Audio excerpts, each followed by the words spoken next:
Okay, well, many Canadians are in a state of sticker shock as grocery prices continue to rise, and this has caused a rise in couponing, which is now updated for the digital age. Nicole Shawbrook, aka the Coupon Cutie, joins us live now with tips on how we can save more when we do our shopping. Nicole, good morning to you. I must say I love your background. Are you standing in front of a freezer right now? What is... Explain This the is background. my stockpile room. Oh, okay. I thought you were literally at a grocery store standing in front of a freezer. Okay, Nicole, I love it. Thank you so much.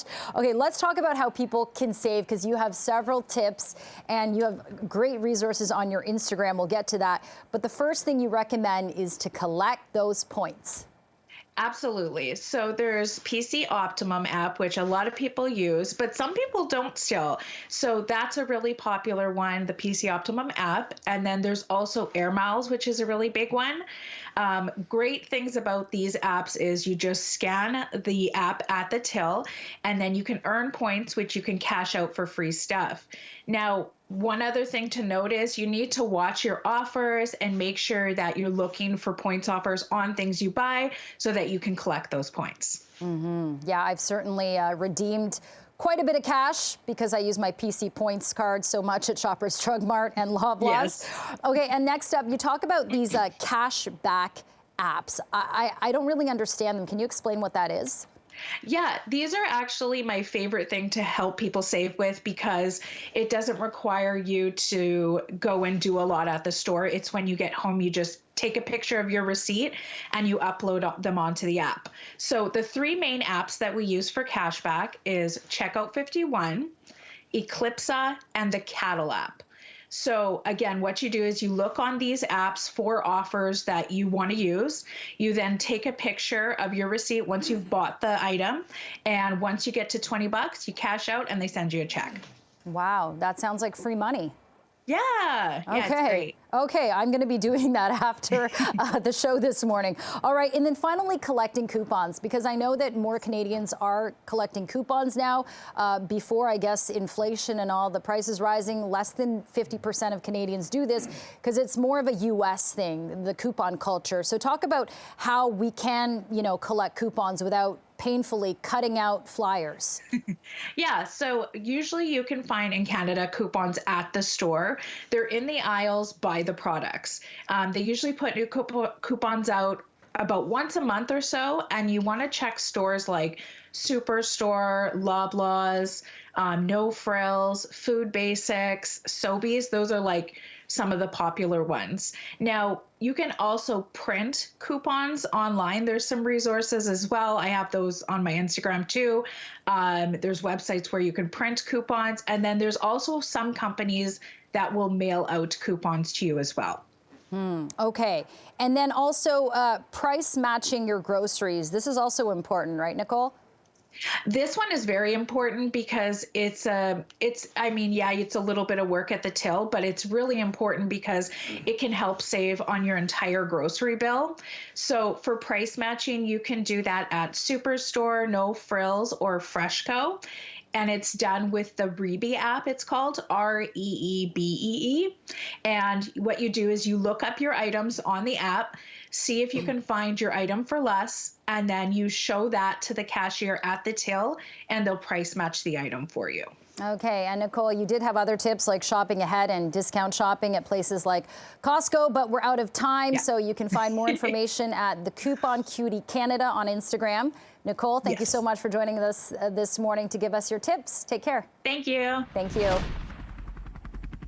As the country deals with nearly a full generation of a gap in the skilled trades, one woman from Nova Scotia has made it her lifelong duty to ensure the gap closes. Mandy Renahan is founder and CEO of Freshco. No, not the grocer, but the company, and author of Blue Collar CEO, My Gutsy Journey from Rookie Contractor to Multi-Millionaire Construction Boss. And Mandy joins us live now on CP24 Breakfast. Mandy, good morning to you. So before we get into this interview, I have to clear something up. My nickname is Bear because my last name, Sheng, means bear in Chinese. So I want to know why your nickname is also Bear. Jennifer, just look at my shoulders. I was born to hug. I was born to hug. It's just who I am from a young age. And listen, the older I get, this pandemic, the worst part for me is not being able to hug people. It's been Wow. horrible. Oh my gosh, Mandy. Well, one Yeah. day in person, we'll have to meet and do a bear-on-bear hug, because that is We're just doing a bear-on-bear hug. such a coincidence. I love it. All right, Mandy, look, you pose a very interesting question. You say, imagine you're set to build your dream home and you open the door and are greeted by a female contractor. Admittedly, Yeah. I have never even thought or imagined that, because it's never happened, but that's you. So why is it so important to get more women in skilled trades? Well, just imagine that feeling, Jennifer, that you had even thinking about that. The reality is that this isn't about segregation. You know, all the great guys in the industry taught me. The reality is that we all know that you have too many of maybe one gender in one industry, and this is a massive industry. It's not a good thing. And so I came in and looked and said, wow, the skill set of what women bring to the table is really missing in this industry. And well, I'm a pilot project, Jennifer, that went really right. So I'm living proof that, really women can come into this industry from an entrepreneurial perspective, from working for any company out there, and bring awesome value. And today, Jennifer, you and I said, everybody, when was the last time you even called to get your dishwasher fixed? It's a Yeah. nightmare, because we have a systemic issue right now in the trade industry, and it's where the cool kids are coming, Jennifer. It's the place to come. I mean, there's no place in the world that you wonder about, what is my career going to look like? And so this book is, well, it's everything from, I will tell you, it's the farthest thing from fiction. Wow. It's real. And about the young girl from the East Coast that ended up in a San Francisco corporate America boardroom, hadn't had a garden salad until I was 21. Next thing I know, I walk out of there with a $4 million contract. I mean, the whole Wow. thing is just awesome. Yeah, It's awesome. it sounds surreal. Look, Mandy, you've been an entrepreneur since you were a wee little one, 10 years old in Nova Scotia, catching bait, selling it to fishermen, even outselling your own father. Where does that spirit come from? You've been open about your dyslexia, depression. You've come out as gay, being dirt poor. So where does the spirit come from? Do you think that it's something that can be taught to this next generation, the grit, resourcefulness, the determination? Jennifer, what a resume that was, 28 years ago? Yeah. As you named it. Yeah. I mean, actually, when we talk about my dad, when I look at him now, I get a lot of it from him, the work ethic, the ambition. And I just grew up and I didn't pick entrepreneurship. To be quite frank, Jennifer, it picked me. And I just literally had all this energy and this ability to think differently. And more so than anything, we always talk about how much parents love their kids. Well, this is a story about a little girl that loved her parents so much that I would go to any lengths to make their lives better, because we were just that poor in westernized terms. So, I guess when you look at it, Jennifer, I guess love is always the answer. And it just came with a lot of zeros at the end of my name at the end of it. Hey, that is always a good thing. Look, Mandy, I wish we had more time to chat, but you've been a pleasure, and I look forward to reading your book, as I'm sure all our viewers will. The author of The Blue Collar CEO. Your book is out already, right? Or it's coming out soon? It's coming out today. They're sending me out with my really bad signature today, Jennifer. Really bad. Oh my gosh. Okay, well, can't wait to read it. Thank you so much, Mandy. Take care. Yeah, you too. Hug. Bye-bye. Well, for many Canadians, the dream of holding up the Stanley Cup is the ultimate feat. But what happens when that dream abruptly ends and need to find a new path at the age of 24? This is something Alliston's Connor Crisp has grappled with, but he has rebounded through another passion, and that passion is real estate. Connor Crisp joins us live on CP24 Breakfast this morning to chat about his career transition. Connor, great to have you with us. I watched the documentary that CBC put out about concussions in NHL. What a fascinating story you have.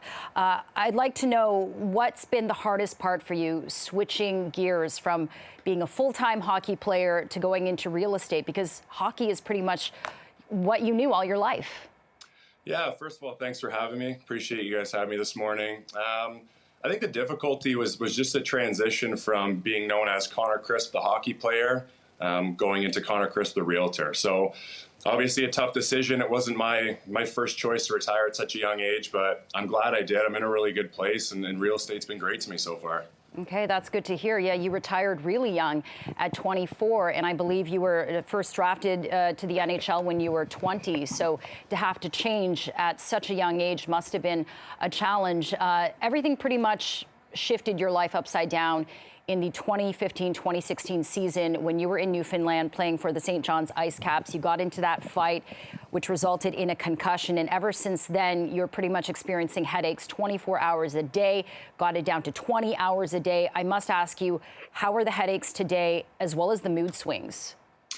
Yeah, I mean, it's manageable, right? It's been a long time that I've had these symptoms. I've found ways to manage it. And I think the most important thing is that I just surround myself with good people. My family's great. We just gave birth to a beautiful daughter in December who's just an absolute joy to come home to every day. And just keeping a positive attitude. Like I said, the people you surround yourself with is kind of, it shows who you are as a person. And I'm lucky to have a good support system. And, I take it day by day. There's something new that pops up every day and I manage it. And like I said, life is good. So there's nothing wrong on my end. Wow. Well, congratulations to the birth of your baby daughter. Now, staying with kids, I know that you have a hockey training school for young players. Are you still doing that today? I am, yeah. So that's something I'm super passionate about. It's funny because when I stopped playing, that was kind of the first thing I transitioned into. And now I just live through my players, right? I miss being in the locker room talking hockey. The experiences of those tournament weekends, road trips and stuff. And I just live through those guys and they're great. They give me a lot of respect and I give them respect and we have fun on the ice. And it's a good mix between working hard and having fun on the ice. And I want kids to understand that at the end of the day, hockey's just a game, right? And it's obviously set me up for a great post-career. I had a sports psychologist tell me one time, there's 2,700 billionaires in the world and there's 700 NHL players. Wow. So you have to put it into perspective that you have a better chance of being a billionaire than making it to the NHL. So I just want these kids to understand that and realize that there's a lot more to life than just playing hockey. And I think that kind of creeped up on me pretty fast when I had to retire. But I've realized that, and if I can pass that on to kids at a young age, I think that's important. Yeah, such an important message. Connor, before we let you go, I want to talk about the fighting in an NHL. You've been pretty vocal about how you actually loved fighting when you were in NHL. You think it's ingrained as part of the sport. Obviously, that can lead to injuries, but you get cross-check, body check, that can also hurt you. What do you tell these young kids when it comes to fighting? Are you worried that they could potentially get a concussion and end up, pretty injured as well? No, I'm not. And yeah, like you said, I enjoyed fighting. I loved it. I loved the crowd getting behind me. I loved the respect I got in the change room and intermissions. When I came out of the penalty box, everybody stood up and banged their sticks. And I just think it's important to teach kids how to protect themselves, and be ready for anything. I'm not promoting fighting, but I'm also not pushing it to the side, right? I say you guys got to be prepared. It's a very physical game, and I think that's the most important thing. So am I teaching fighting? No. Do I condone it? No. But I also think you should be prepared. And if you can separate yourself from other players and add that into your game, I don't think there's anything wrong with that. Yeah, it's definitely a reality that's part of the game. And, you took some inspiration from that Will Smith movie, Concussion. Dr. Amula saying that, look, hockey is just a game. Sports, you feel invincible, but at the end of the day, you can't forget the humanity. And that's what you're showing today. So, Connor, Chris, for sure. Thanks so much for joining us on CP24 Breakfast to share more of your story. We appreciate it. Take care. Okay, much appreciated. Have a great day. You too. Well, Canadian band Simple Plan have a new music video out, and it focuses on the Russian invasion of Ukraine. The vision for the video, Wake Me Up, started when the band reunited with Ukrainian filmmaker Yensen Noen. It was shot earlier this year in LA using actors and crew members with Ukrainian background. So joining us now is Chuck Como, who bright and early from Tinseltown. So thank you for waking up early with us, Chuck. We really appreciate you taking the time to speak with us. Tell us a little bit about this music video and why it was so important to use your platform and really draw attention to what's happening in Ukraine. Well, I mean, first of all, thanks for having me. And I think when you see what was happening, all the images coming back, you feel powerless. You feel so heartbroken by what's going on. And you kind of wonder, okay, what can we do as people, as a band? How can we use our platform to try to do something positive, try to have an impact, a positive impact? And we just thought this song fits perfectly in terms of the lyrics with the situation. And with Yensen Noen, our friend and director, being from Ukraine, we just asked him, hey, let's try to do something. Let's try to have an impact. And he wrote this incredible, heartbreaking story about this family that's caught in in the horror of war. And, you know, he used all these actors from Ukraine. It was so personal and so special to all these people. And I don't know, I'm just really proud of the result. It just kind of speaks for itself. It's very powerful and moving. Yeah, it certainly is, Chuck. And it's really, you know, in this case, kind of art imitating life right now. I wonder what the reaction's been like from fans. We actually talked this video up last week here on Breakfast, but it's certainly getting a lot of reaction. What are you hearing as the band? It's been amazing to see the fans getting involved, sharing the video, trying to, you know, get more views, because all the views will be donated to all the money that will come from YouTube will be donated to, you know, to help the young children of Ukraine. So the fans are getting together. The comments have been really, really positive. I think a lot of fans have been really kind of surprised that we did this. I don't think they expected this kind of video, but when they saw it, they just kind of rallied behind it, and they're trying to just spread the word. And it's been really wonderful to watch. A lot of them have also donated. So it's quite special to see this whole community get together and try to do, you know, just something to help or in our own way, trying to have an impact. Mm-hmm. And I know you're making an impact with releasing this music video, but you're also going on tour, and I understand a portion of the money collected through ticket sales will support the ongoing efforts in Ukraine. Yeah, that's correct. We're going out with Sum 41. It starts next week in the U.S., and we're doing 2 legs all over the U.S. It's our first time back since the pandemic, so it will be amazing to be back on stage, and and being able to raise money with the tickets for this cause as well. We'll just add one more way why this tour will be very special and very meaningful for us. And now that it's out, you know, what's the reaction been like? What have you heard from Jensen since this is now out? Because this is so personal to him. I realize it's personal to you as well, but what's he been saying since this has been released?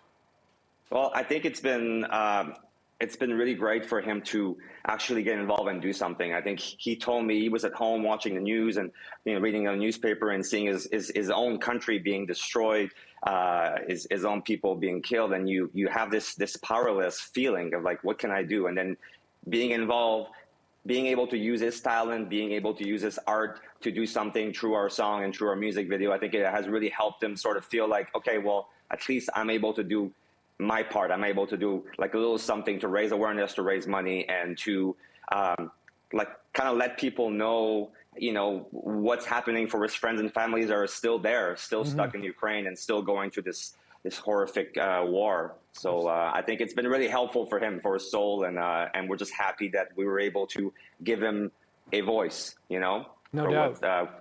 For his feelings and what's going on. Well, listen, Chuck Como from Simple Plan, thanks for waking up early with us out in LA, of course, to talk about Wake Me Up When This Nightmare is Over. Good luck with it. It's a great effort, and hopefully raise a lot of money for the efforts in Ukraine there. Thank you so much for joining us here this morning. It's my pleasure. Thanks for having us. Okay. Have a nice day. Well, talking food insecurity might not seem as pressing for some on Earth. The way or how we eat or don't eat, it's having more negative consequences for the overall health of our planet. This is a big issue. It's an issue that social entrepreneur Mark Brand has spent much of his time in the last decade focusing on. He is the founder of a Better Life Foundation. He's also the host of this new iHeartRadio show called Better with Mark Brand. Joins us live now on CP24 Breakfast. Good morning, Mark. Let's start by talking about your podcast and the message you really want to send to listeners. Yeah, absolutely. And we could talk a little bit about the food waste stuff too, but I think with the podcast specifically, I've spent a lot of time in rooms with conversations that I'm too spoiled to have by myself. So I think we need all of the tools that we can right now around our mental health, around the planet, around our physical health, and just around managing, period. And so how can we live a better life? How can we make this world a better place? And so the podcast came about because of that specific messaging. And so we've got guests, an Earth Day special tomorrow with Sarah Reversi from the United Nations and the Future Food Institute, Dr. Sylvia Earle, who's been managing our oceans for 50, 60 years, Time Woman of the Year. And then folks like Dr. Gabor Mate talking about addiction and really helping to relate to the stuff that we're dealing with that, and everybody in between. And so I think for us to understand and how to be involved, these problems all seem very overwhelming to us. I wanted to make them more accessible and a little bit easier for folks to tackle. It sounds like you have some really great guests lined up for your podcast. Let's talk about the importance of just starting these conversations and bringing in these experts who want to talk about different issues. You're describing them as compassion, also asking for help. These are important things that we need to talk about. Yeah, I think we've just got to demystify a lot of the stuff around, let's say, mental health, for example, right? We say 1 in 3 people suffers from some type of mental illness. And mental illness and physical illness are the exact same thing. And if we can also just start to look at it that way, when somebody gets diagnosed with something physical, we in no way ostracize them or make them feel strange. But when something happens to them mentally, there's a little bit more of this, they're a pariah, and they're not as easily accepted back into society in certain ways, and we feel unsure how to manage it. That's simply because we're unsure how to manage it. So if we can say, actually, this is something that's extremely pressing, suicide rates are an all-time high because people aren't being accepted for these things, well, we have a direct responsibility to help figure out how to demystify that conversation, right? Those conversations are making a big difference. Also, you're a Better Life Foundation talking about grocery food waste, ensuring that that food doesn't end up in the landfill. What kind of impact are you having on ensuring that that food doesn't end up in a landfill, and how much are you coming across? Yeah, so contextually, I've run a charity called the Better Life Foundation for 10 years in the downtown east side of Vancouver. We do 2,000 scratch-made meals a day for women and children fleeing violence, as well as BIPOC populations. And during the pandemic, we maxed out what we could create, and so created another format to deal with getting some more food to folks, which is we take 3 different grocery stores' waste every single day, and we reconstitute it into a couple hundred more meals that go out to shelters specifically. Now, the good part about that is not only getting people fed, but we've offset over 65,000 kilograms of carbon and kept, at this point, 33 tons out of the landfill with just 2 people in an electric tricycle. So the solutions are not as complicated as we may think. I think it's just pushing into action and doing the parts that we can, and to make this world just a better and brighter place. What was the response of the grocery stores, this opportunity to take this food that otherwise would have ended up in the landfill and put it to good use? Were they excited about getting involved in this?